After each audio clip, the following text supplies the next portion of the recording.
আমরা বলতে চাই নির্বাচনকে নিয়ে ষড়যন্ত্র মানে তারেক রহমানকে নিয়ে ষড়যন্ত্র। বাংলাদেশে কোন পিআর পদ্ধতিতে কোন নির্বাচন হবে না। নির্বাচন নিয়ে আজকে ষড়যন্ত্র হচ্ছে। আজকে কি জানি একটা কথা বলছে কি পিআর পদ্ধতিতে নির্বাচন হবে, দাবি জানাচ্ছে। বাংলাদেশের জনগণ কি পিআর বুঝে?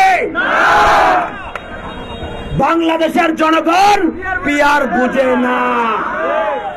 বাংলাদেশের জনগণ বুঝে যে হাতিয়াতে যিনি নির্বাচনে ভোটে দাঁড়াবেন ওনাকেই হাতিয়ার জনগণ ভোট দিবেন। কি কথা ঠিক তো নেই? বর্তমান যে সংবিধান আছে সেই সংবিধানের আলোকেই বাংলাদেশে জাতীয় সংসদ নির্বাচন হবে। কি কথা ঠিক তো নেই?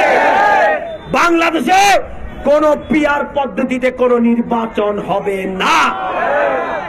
প্রিয় বন্ধুগণ, আজকে বাংলাদেশকে নিয়ে আজকে ষড়যন্ত্র হচ্ছে।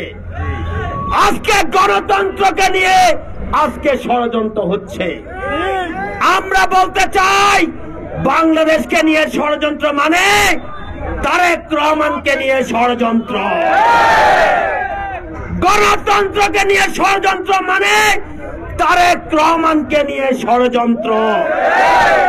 আজকে নির্বাচনকে নিয়ে ষড়যন্ত্র হচ্ছে। আমরা বলতে চাই নির্বাচনকে নিয়ে ষড়যন্ত্র মানে তারেক রহমানকে নিয়ে ষড়যন্ত্র।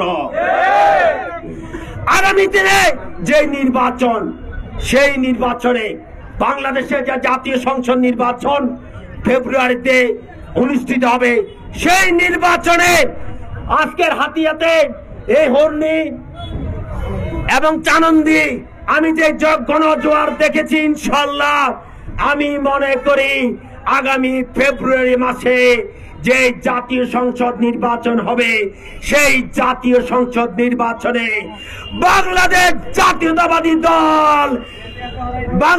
জাতীয়তাবাদী দল বিএনপি নিরঙ্কুশ বিজয় লাভ করবে।